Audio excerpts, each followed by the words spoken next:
is upon us. So fire up your record player and warm your tootsies next to this holiday heat. It's just this way at the Dim Carnival.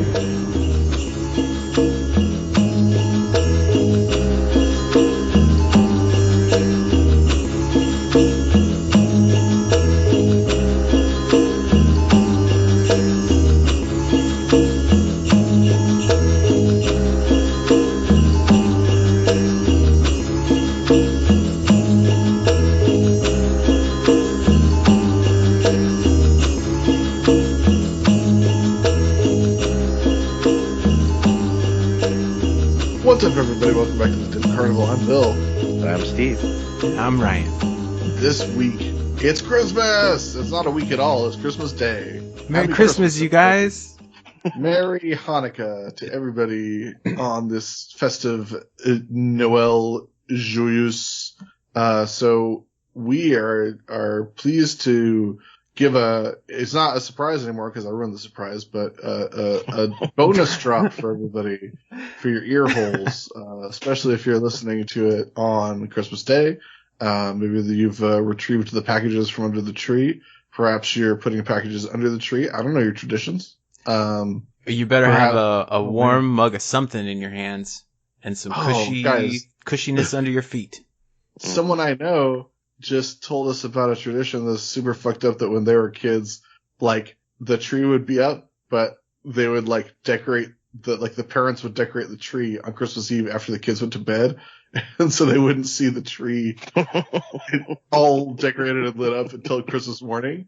And it's like, on one hand, like, I get, like, having that magic of Christmas be, like, full force for the first time on Christmas Day, but also, like, man, that's fucked up. You're like, all you're doing is robbing yourself. Yeah.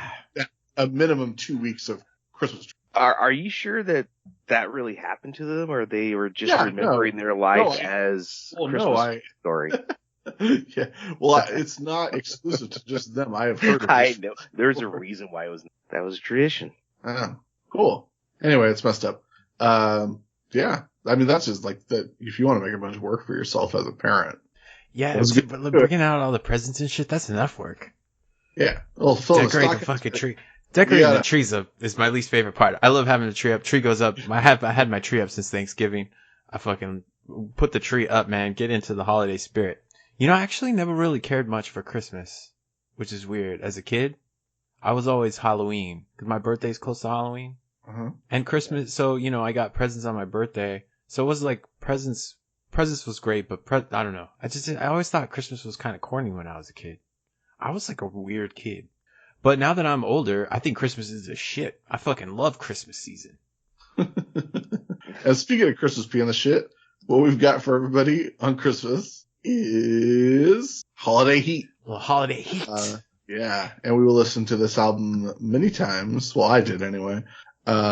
This is a 2011 compilation that came out on Psychopathic Records, featuring all of the Psychopathic Records artists at the time.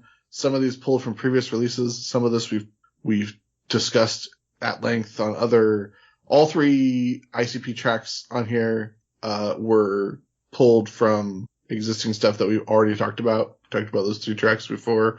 So we're not going to go track by track.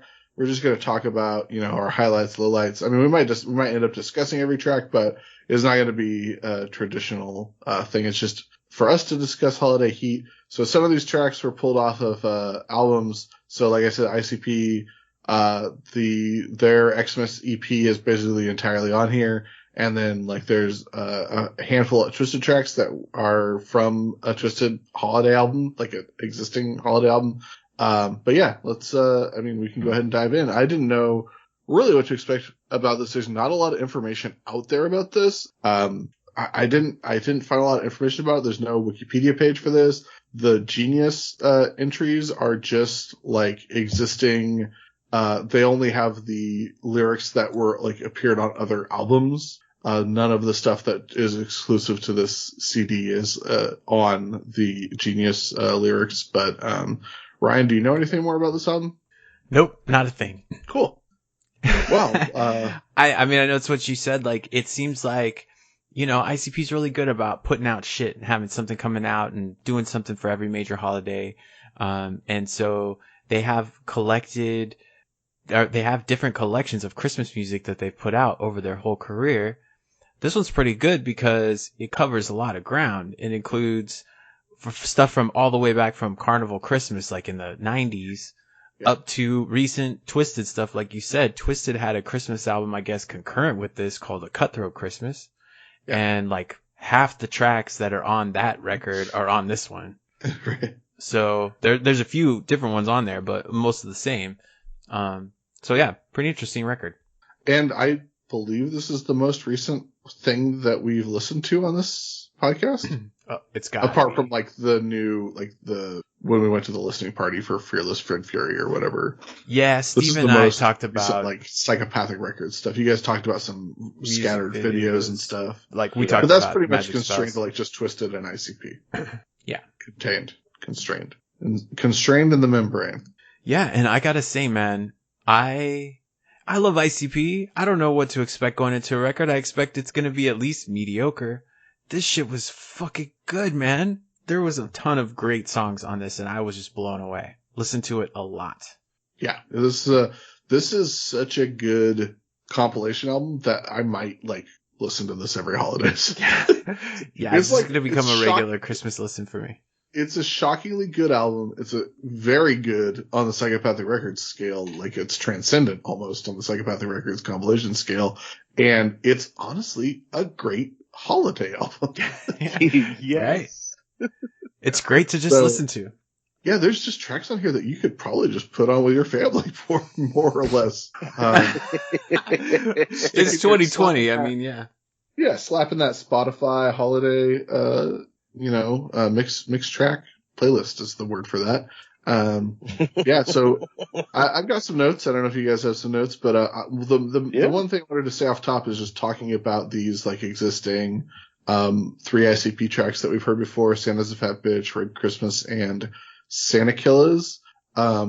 It's so crazy. It's like it's good to when I put the album on, it was just really nice and refreshing and like comforting to like right off the bat hear the old high pitched ICP vocals. Like their voices used to be so much higher. Yeah. You forget about it. Like, when we first went back to the old albums, the first 3 Joker's cards or whatever, we like often talked about like, oh man, the voices used to be really high. But like when you hear that now, like after we had been like in so much like early 2000s ICP and psychopathic stuff for so long, like hearing that like 90s, like really high pitched ICP vocals is like, wow. It's almost like, getting under a warm blanket with a cup of hot cocoa. It's just like, this is, Santa's a fat bitch. Yeah. But, I gotta say, like, I legitimately love, Santa's fat bitch now. I think Santa Killers is by far the worst of these 3 songs, but I think Santa's a Fat Bitch and Red Christmas are like totally fun. And I somehow completely forgot about him saying my Undertaker. Wow. I don't know how I forgot that, but that was in my notes. I was making a joke about it, and I didn't realize that. I thought he was just being a goofball, like he is. But yeah, I'm gonna bust your ass in the tube. Yeah. Like that, and it called back Stardust to me. Just like listening to like when there's a good chorus where they're like having fun and goofy, like it's just great. Right on, man. There's so many little like witticisms that bounce off in the background. Yes. Like as echoes, and I can't even think of what they are because it's layered. It's so funny. Yeah. I love that. Like half of the stuff that Jay's saying in falsetto, you can't even make out.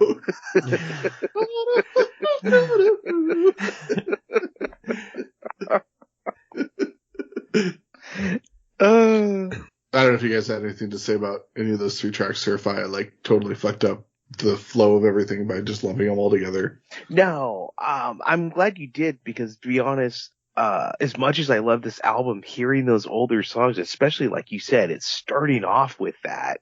It like put me in the Christmas mood, and then and then it goes on, and I didn't love everything on it, but man, it has so many bangers, and there's a song. It's wild. It's wild to the point of being inadvisable that Red Christmas and Santa Killers are by far the longest tracks on this. It's true. They're both like 5 minutes and something. Like, and Santa Killers is the worst song maybe on the album, but the worst song of the ICP songs, and it's nearly 6 minutes long. It's the middle of the album. My only note for that is Mike Clark raps. Mike Clark rapping.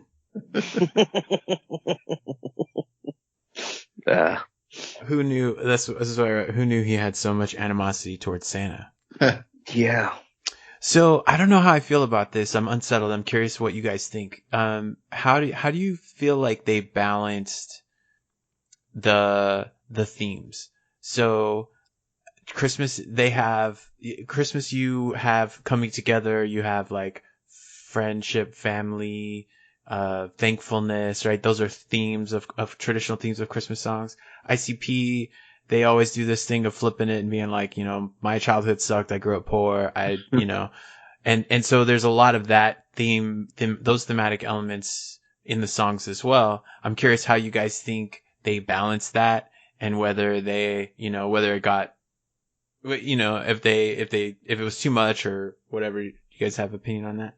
I just feel like they didn't really structure this so much like a concept album or group it like in a coherent like narrative or like in like by theme. I think they just organized it like a Psychopathic album, where it's like a banger up front, like a couple bangers up front, get it slow in the middle, and end with like stuff that's like really impactful, like end with a feel good one and then a cinematic one. Yeah, I feel like it's a really good short story compilation book that was pieced together really well. Like, you'd be amazed like how a book with the way sometimes stories are listed could mess up the way the book seems. And, for sure. And I feel like this album, like, it's just what Bill said, like, because I mean, we're talking about songs that are spanning what 15, nearly 20 year span. Yeah, for sure.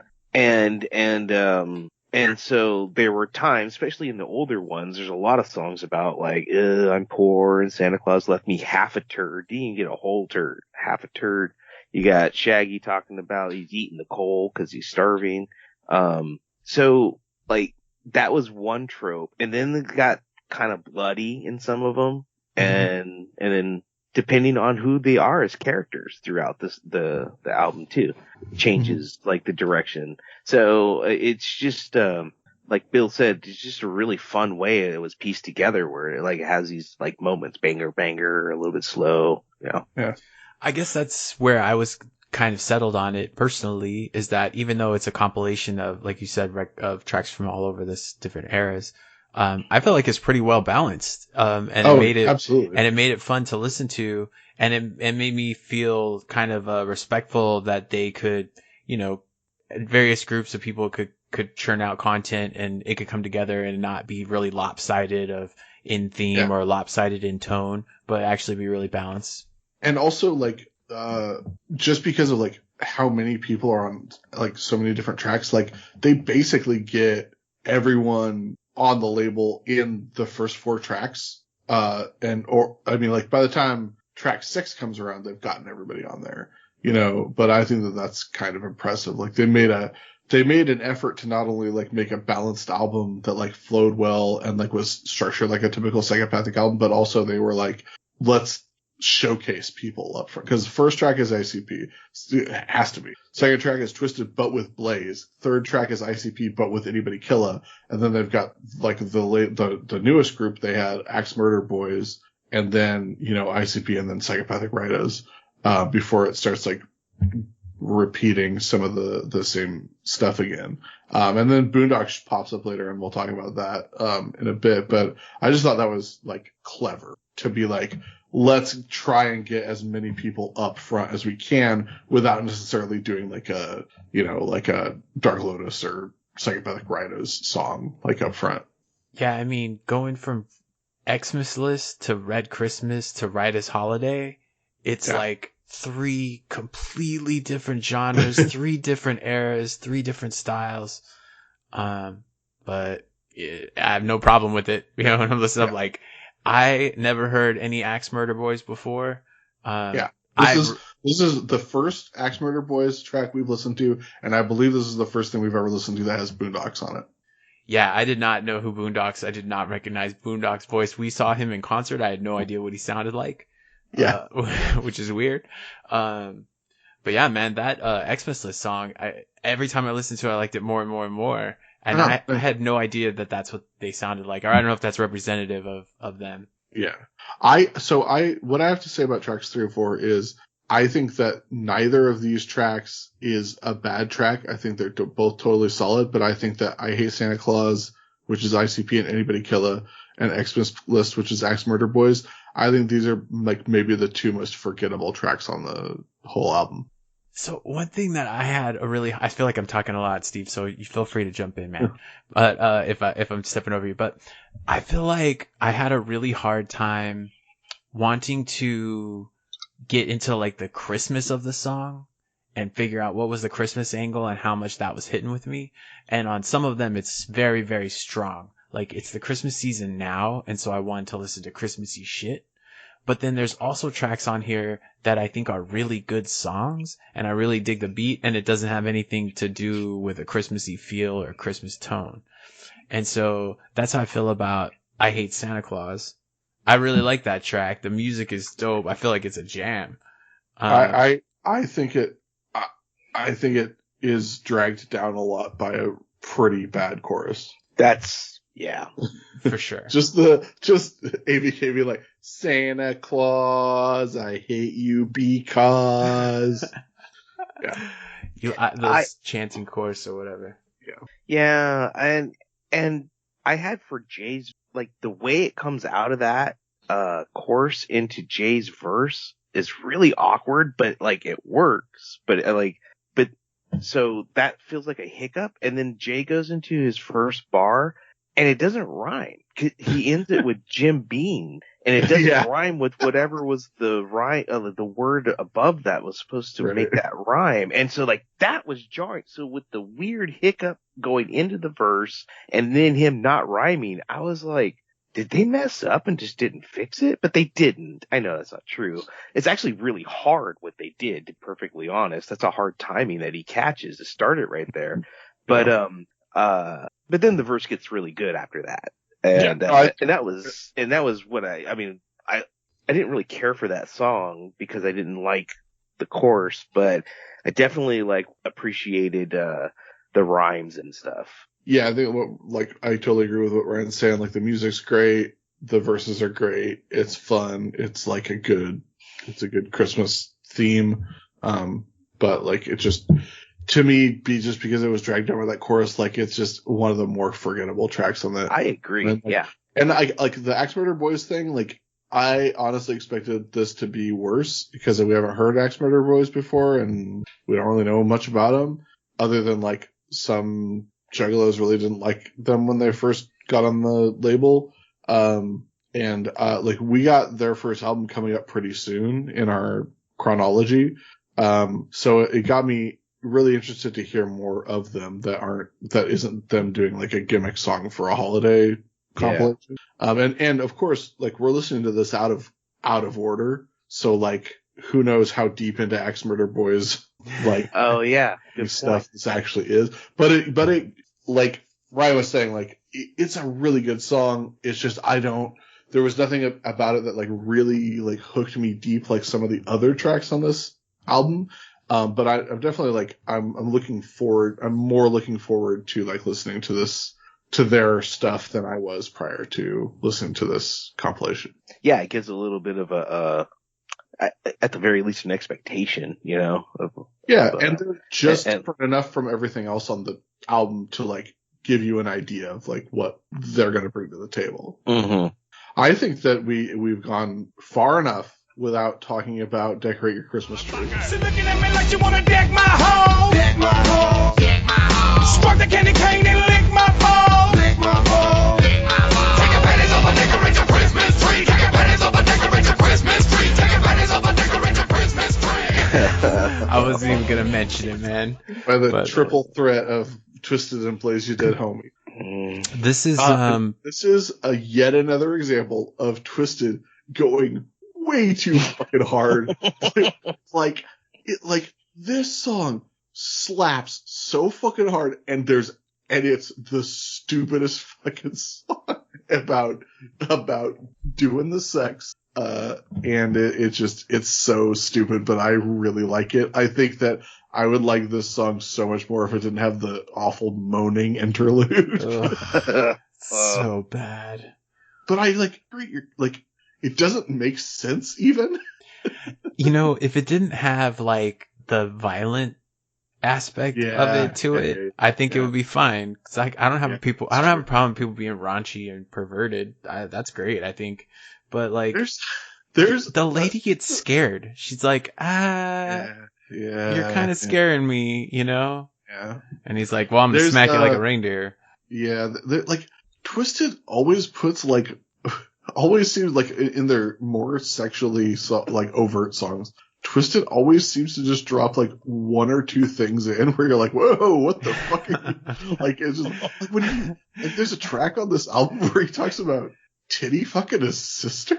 Yes. Yes. Hatchet House. That's the and it's on that track. Like, it doesn't make any sense. So weird, man. Yeah, I had so many questions. I was like, I have never heard them talk about family members in that light. And I wanted to make sure that I heard it right. You know? And, yeah. But does it make it less sexual because she's still wearing her bra or something? Because there's something about, or is he wearing her bra? Oh, I never thought that he might be wearing it. Yeah, I got a little confused after I wrote down my notes. Yeah, but it just, the music is so good on Decorate Your Christmas Tree, and there's like just enough in it that I love it, and just enough in it that it's so like awful. Well, one of the notes that I wrote is that they use eggnog to mean cum. Oh. In that song. I thought you were going to say they used eggnog as lube. No, they refer to their cum as eggnog. Gross. And then later, they say tinsel. Later, in a different song, Monoxide raps about Blaze sitting by the tree drinking eggnog. No. Those aren't actually. Oh, it is. Oh, I thought it was writers. Oh no, it is them. Oh no. But it doesn't. Oh no, it wasn't. No. Oh my god. Oh, so I got confused because today I listened to the podcast. My dad wrote a porno, the Christmas special, this year's Christmas special, where he talks about like he ends a sex scene with he decorated her belly with some tinsel. So I got confused. I got the lines crossed there, yeah. Too many Christmas porns. Oh, good Lord. Yeah. There's just something about you guys, like, no matter how, like, gross it is, you guys can't deny it's fun to at least think about, if not say, take your panties off and decorate your Christmas tree. I wrote that down. I put ×10. Yeah, man. The delivery of it is unbelievable. It makes me think of like being in a club somewhere with the smoke and the lasers and the robot voice. Well, first I thought like Tim and Eric and flashing lights, and it's just saying it fast, and then all of a sudden it like switched in my head, and I was like, no, everything's a drum. Everything's a drum. This hat is a drum. I let you drum on my penis.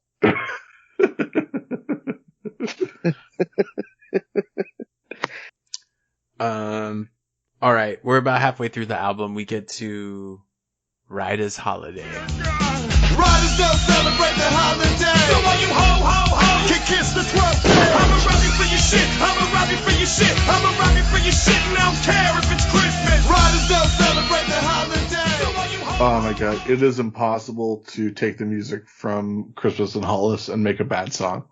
Just incredible. Of course, obvious sample, but they knock it out of the park. It's well, that's what Riders is. Yeah, I screamed. Nice. It's just like, oh my god, like it's possible that this is the single best hip hop music track of all time. Not Riders Holiday. I'm talking about the music from Christmas in Hollis. You mean Clarence Carter's Backdoor Santa? Correct. From 1968? Nice. Go listen to it. It's amazing. It's exactly what you think it's about. It's about a man who creeps in the back door and fucks your girlfriend while you're at work. Oh yeah. Because Santa only comes once a year. But Clarence Carter, the Backdoor Santa, he's there whenever you need him. If I was Jam Master Jay, I'd be like, R.I.P. So you mentioned that Boondocks is on the record later, but he, if I'm not mistaken, is on this track. Yeah, I think performing with Psychopathic Records. Pretty sure he is, yeah. So by track 6, they've gotten everyone on the label on the album. And I just want to point out that Boondocks here is posting hit jobs on Craigslist. Yeah. Oh, that was awesome. I laughed so hard when I heard that. Hey, if that's how you want to get it done, Boondocks. I don't know if that's going to work out too well for you, but... What a fucking jam, though, guys. It is. Love it. And I know it's totally cheating to, like, just take one of the most classic and iconic hip-hop songs of all time and just put new words over it. I know it's cheating, but what is Christmas if not that? Not just any words, though, Bill. It's, I'm gonna rob you for your shit. I'm gonna rob you for your shit. I'm gonna rob you for your shit. I don't care if it's Christmas. Yeah. Oh, Summer was so bad. I've never liked such a good song so much. I don't know, man. This is an Insane Clown Posse podcast. I mean, don't say anything you'll regret. I'm like Booker. It's in my top 5 and always right. Nice. I love it. So I feel like at this point in the record, we've achieved monumental status, right? Like everything has been fun and enjoyable up to this point, but now we're at the peak of the roller coaster, and it's going to be loops and swoops from here on out. A few low points maybe, but just really, really incredible stuff after this. Now we're off the track, and we get to, honestly, one of my favorite tracks on the album, and I don't know what it has to do with Christmas. No business being on this record. Well, yeah. The reason it's on here is it initially appeared on Cryptic Collection Holiday Edition. So it's possible that, like, I don't know if the Cryptic Collection in question was, like, released at at Big Balla's holiday party or something. But yeah, like, there's absolutely nothing on this track. I was like searching it. Like, I was like, where's the Christmas connection here? But it doesn't fucking matter because it's one of the best tracks on the album. Absolutely. Yeah, absolutely. Psycho Killer. chance of death. My forceful knife wielding hand connected with his chest. His eyes then widened as he took in breath and then exhaled until there wasn't nothing left.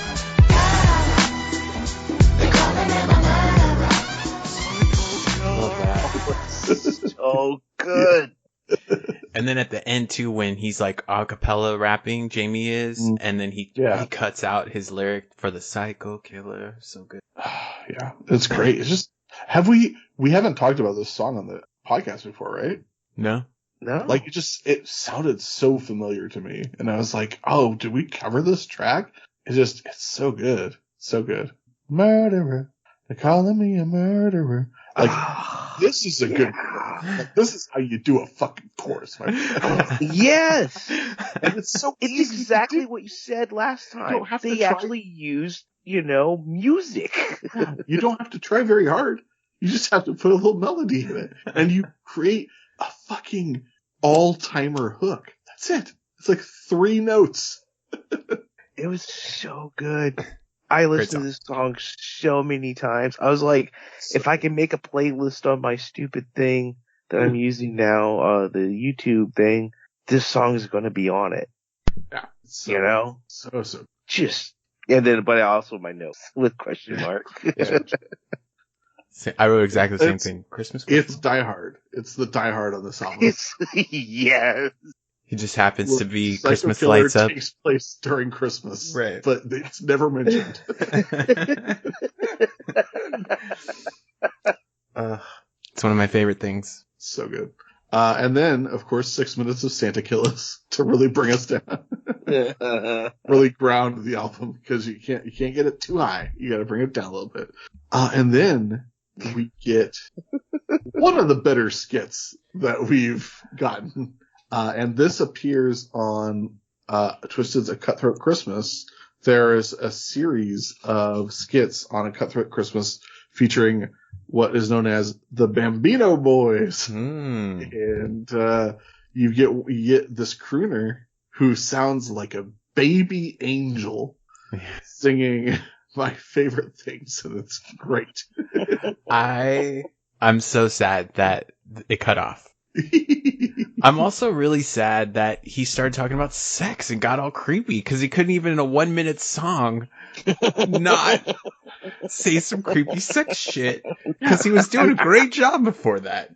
Like I was saying recently about Twisted, like I see people rap about sex, but it's funny and unrealistic. Whenever Twisted talks about sex, even when it's under the guise of portraying a character, Jamie Madrox has to insert, like, but also I do want to do the sex to anyone who happens to be in the audience and would appreciate the sex.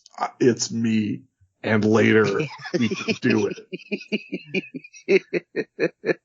It's like, I don't know what I don't know what it is that, like, I mean, so we were grossed out recently by Violent J talking about carving a hole in a mannequin.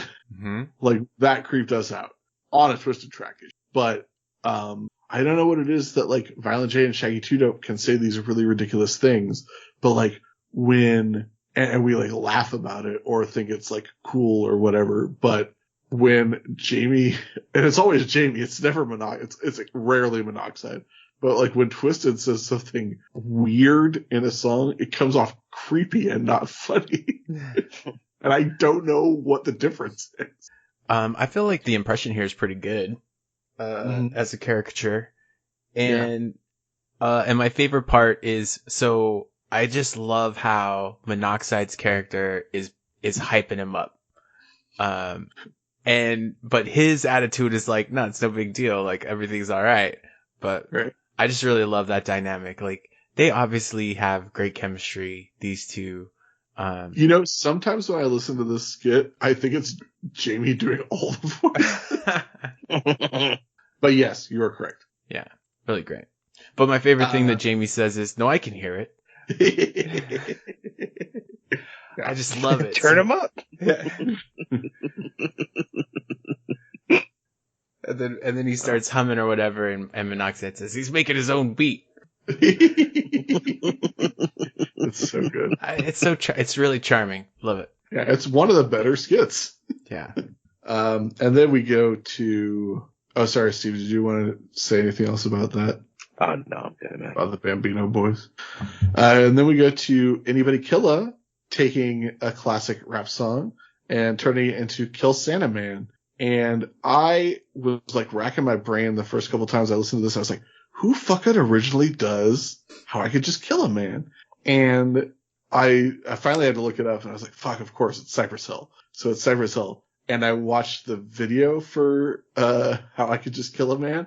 And you guys anyone listening has to watch that video, because I've seen it. Fucking hilarious. Because all 3 dudes in Cypress Hill are so fucked up in the video, and, like, especially Be Real, but, like, none of the dudes can lip sync at all to their own track in this. Yeah. And I know that it was the way that it's filmed. Like, you can tell it's like a dude with a gigantic camcorder, probably like playing the track through like a busted fucking Walkman with like the speaker blown out. So like, obviously they probably like, they didn't have like the high quality like playback that they could sync up super well, but also all three dudes are like obviously so fucking drunk and high that they can't lip sync like more than like 4 or 5 words in a row. So there's like so many cuts, but it always cuts away like right after they fucked up lip syncing. So this song got me super fucked up for like an hour because I went down a rabbit hole with DJ Muggs. And it brought me, we just finished listening to Mutant and I pulled up, I remembered, so I listened to this track. I was like, oh great, Cypress Hill. I haven't listened to Cypress Hill in a few years. And so I listened to a little bit of Cypress Hill and then I was like, oh, I want to hear some more DJ Muggs. So I pulled up Dust and I almost fell over because I don't know if Dust came out the same year as Mutant, but what I feel like is, and I Googled it to see if DJ Muggs had ever worked with Twisted before, and I couldn't find anything that they had. But they definitely should. And if they had worked together, if DJ Muggs had worked on Mutant I think would have been a spectacular album.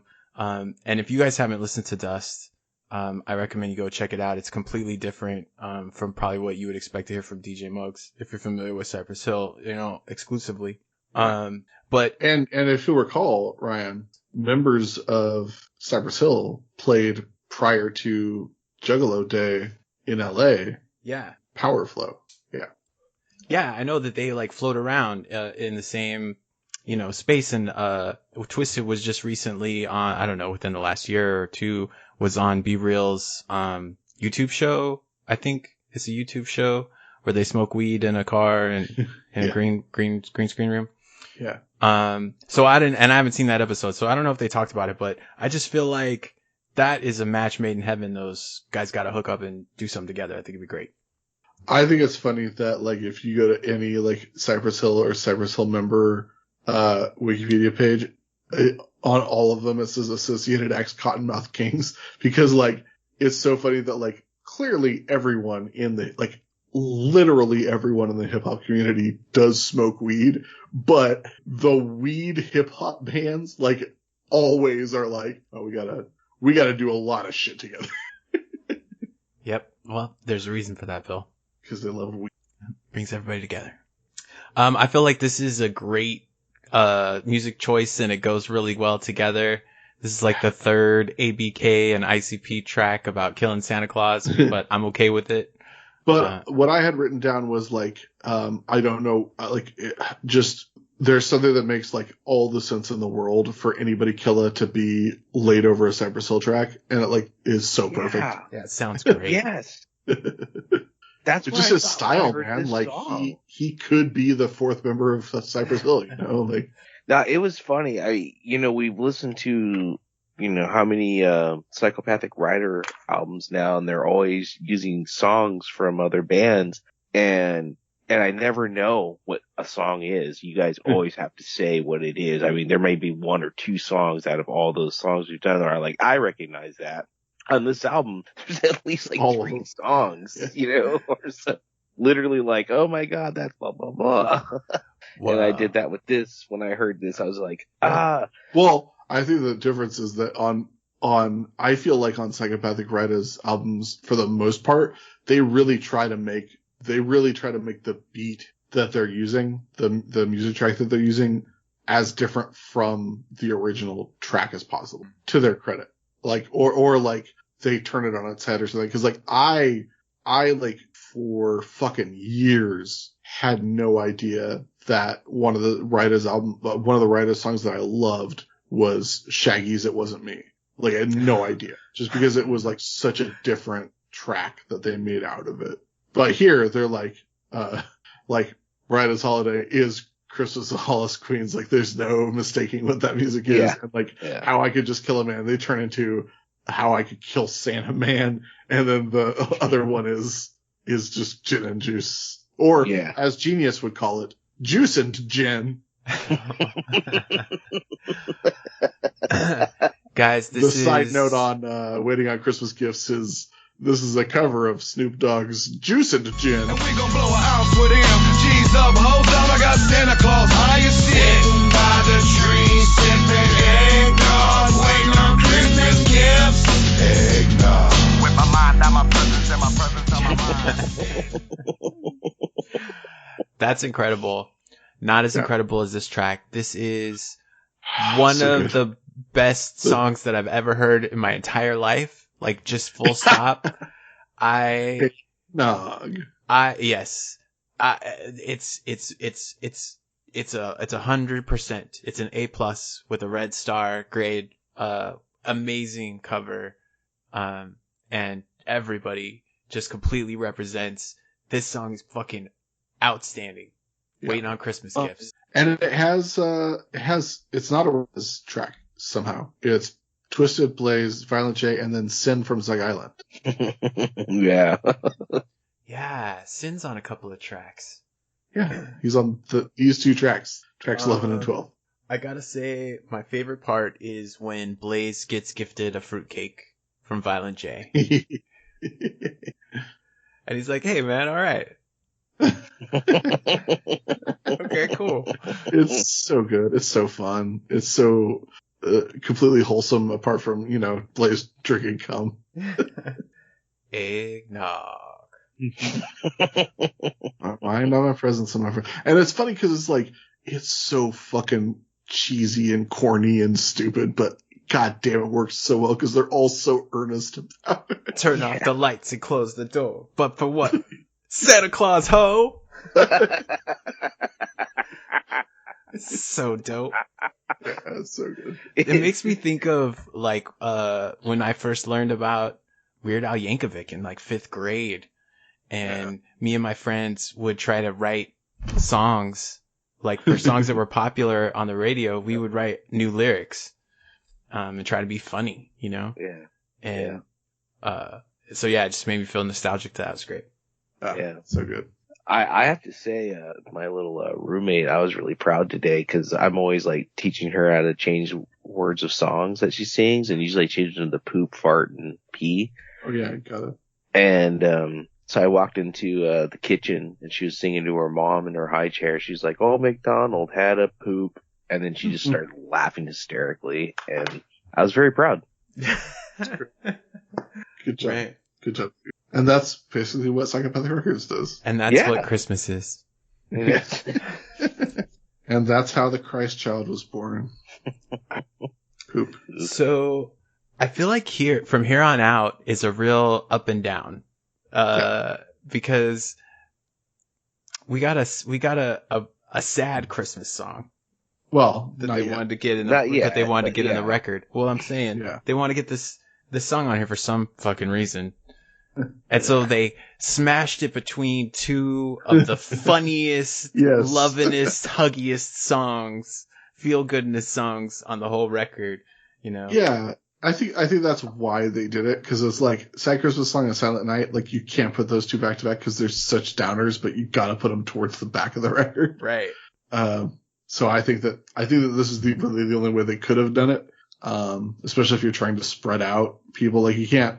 Like, you could probably put Sad Christmas Song closer to Psycho Killer, but then that's like too much twisted stuff all in a row, so I don't know. But we got a ska song, Skanta Claus. I don't know why this song is called Skanta Claus, but it's. Do you remember this song? Have you heard this before? I mean, probably. Because I had this on my playlist, so I was very familiar with this song. Nice. But I was like, did we cover it? But we haven't. I don't think we did. Did we? No. What? No. Was that a yeah or no? No, I don't think so. I can't. No, we haven't covered it. No. Okay. So I think this is like a absolute blast, and I love that this is a way to like reincorporate the "I want my shit" chorus or concept like out of nowhere, and it's just like it's like such a like if you know, you know, like it's like huge pop, you know, like it's just great way to do it. Glorious. And the fact that this track features basically everyone from the Psychopathic universe. It has Moon Glorious, it has like Bucket of Chicken, it has like Monoxide's cousin, right? Shirley Amir. Like Sweet Daddy Coconut, like, and then it ends with an extended rambling from Violent J's homeless guy, who's of course a favorite of Dim Carnival. Yeah, the Chuckles guy. Is Jenny's on there? Yeah. Lil Poot. Lil Poot, yeah. And I think it's supposed to be Grim Love. Yeah. From the House of Horrors. Let me get a look at that milk dud. A peek at your butt. Yeah. Yeah, so much fun, man. Really good time. Yeah. And Sin coming back for this one. Yeah. Is this the one where he says the same line twice? Like, we'll have holiday cheer. Did you guys notice that? He sings like God rest ye merry gentlemen, but he changes the words to like, and he says Christmas cheer and he rhymes it with Christmas cheer. Makes sense. And yeah, Sad Christmas Song, which is basically written from the point of view of Bobcat Goldthwait's character from Scrooged.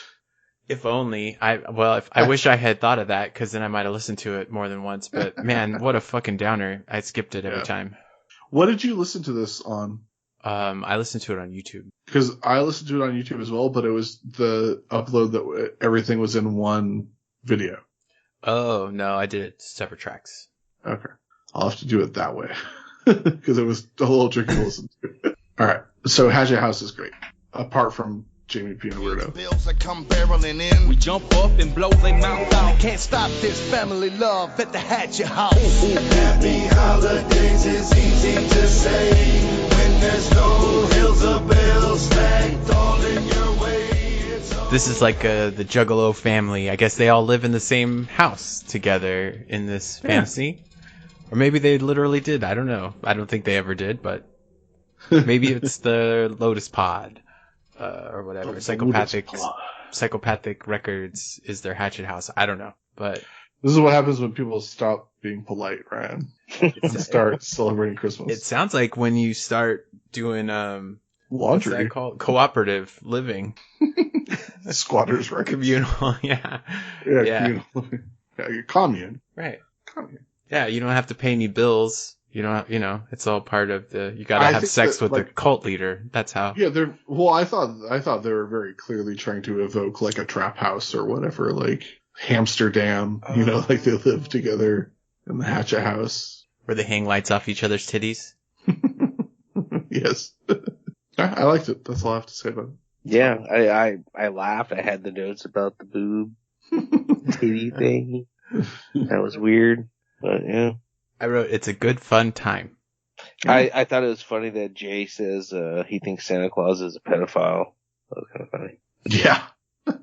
How do you guys feel about this chorus? It's good. Nice. I also like it. Yeah, I did too. And then wrap things up with Mikey Clark's Silent Night, which proves that every Christmas Carol is a horror song if you just frame it appropriately. Yeah. It's not like, so this isn't, I feel like this isn't bad. It's just, it's a specific thing. And if you're in the mood to listen to that specific thing, it's totally fine for what they're like they're accomplishing what they're going for, is basically what I feel about this last track. Like, I'm never going to listen to it again, but I appreciate what it is. I agree 100%. It was funny. I went through the song as it first started. I was like, what? This is boring. And then as I kept listening, first I kept listening to the lyrics to see like if they're like doing anything with the lyrics, but no, sure enough, it's just straight singing the song. Mm-hmm. And then I started listening to the layers of the things he was doing. And then I think the first thing that really started making me appreciate the song is about halfway through.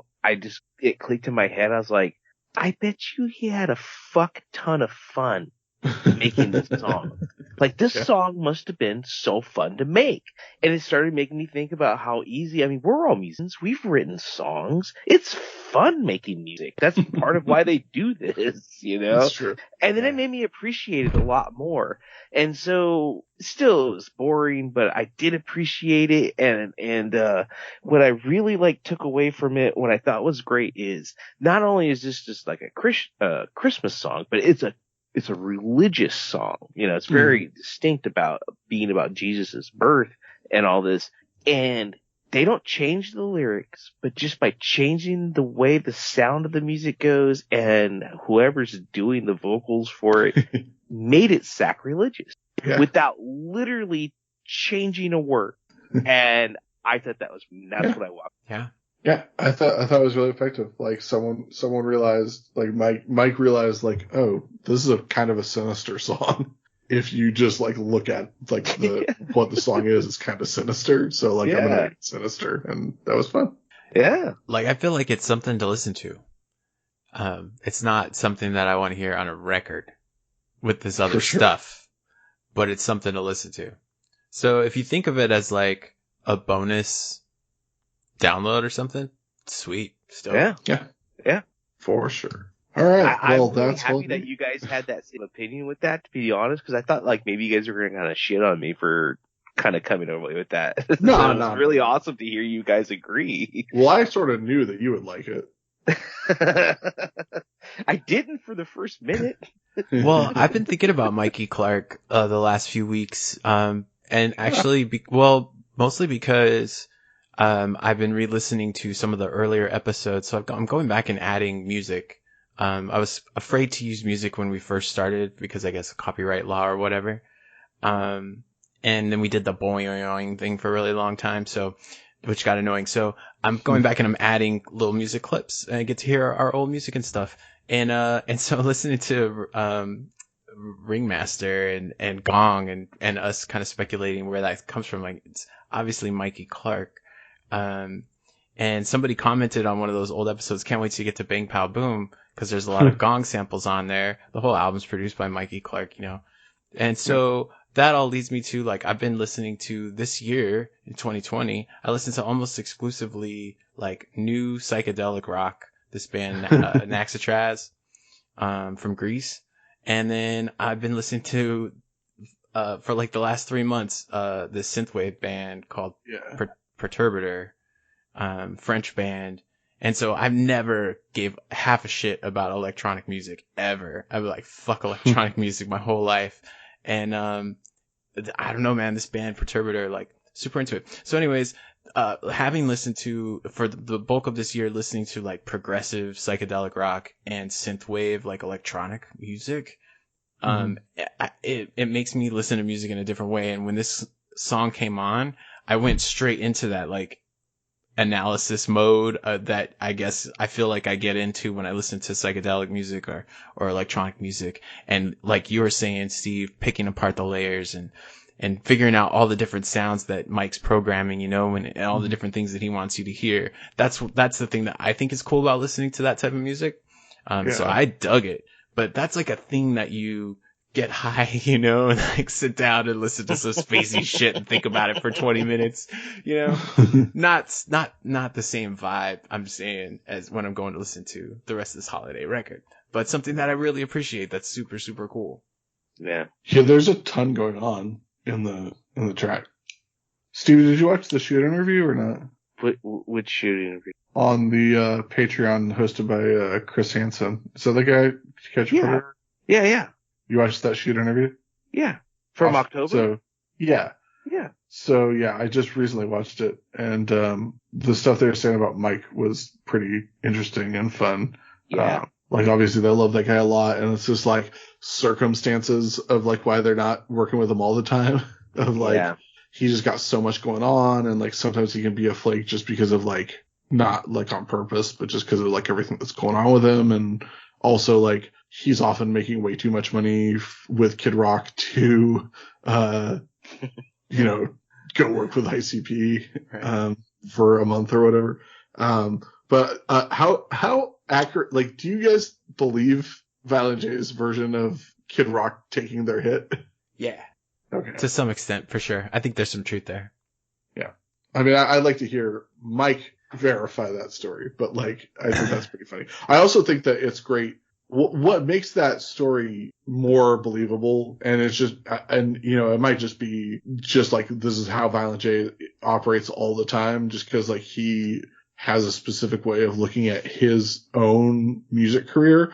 But like, what really drove that track home for me is like Jay being bummed out that like, cause he wanted to use the music and he had absolutely zero like delusions that like, oh, if we had done that track, we would have had a top 20 hit. He knew that wasn't true. Right. It would have been like, exactly the same. Massive hit for Kid Rock is just like, he just wanted to use that sample in a track, and he wanted to do it, and then Kid Rock did it, so he can't, because he'd just be biting a Kid Rock track. So it wasn't like a bitter like, oh, he fucking stole my music and got rich off it.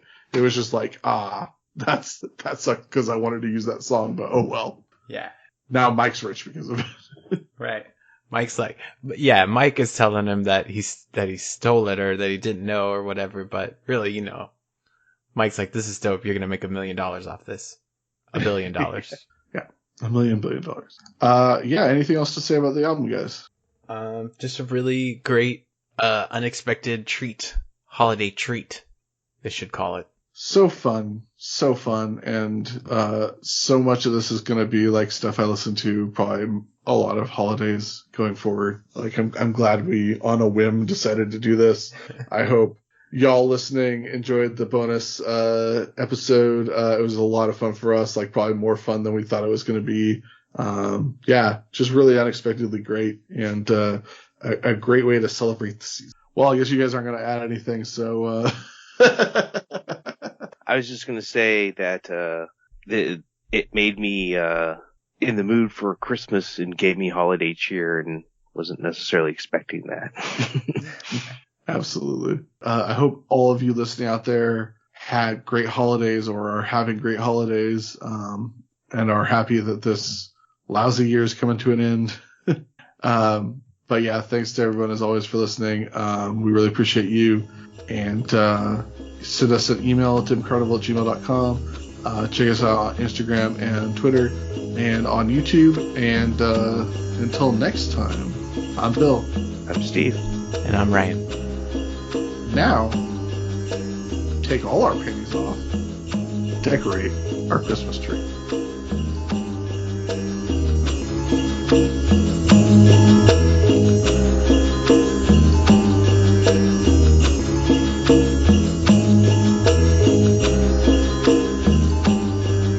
I caught myself asking that question like if I was Norm Macdonald, because I watched like 7 hours of Norm Macdonald's. Yeah, it was great. I heard this fella, Joker. It was great.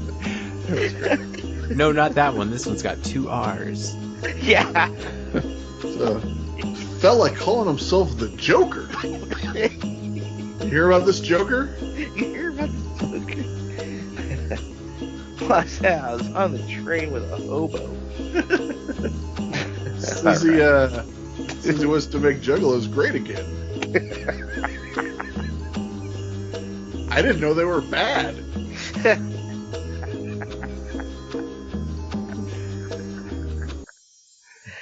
Pulling up a Joker video, and there's kids riding bikes in a cornfield, and I said, "What the H?" What the H? All right, you guys ready? Yeah. What the H? Remember when I wrote that little like 1-page script about... Oh no, I think about it all the time. Mr. Bojangles' dead dog. Okay. I'm sorry. It's all good. Okay. What's up, everybody? Welcome. What the fuck, dude? Piece of shit. Fucking cock ass. All right.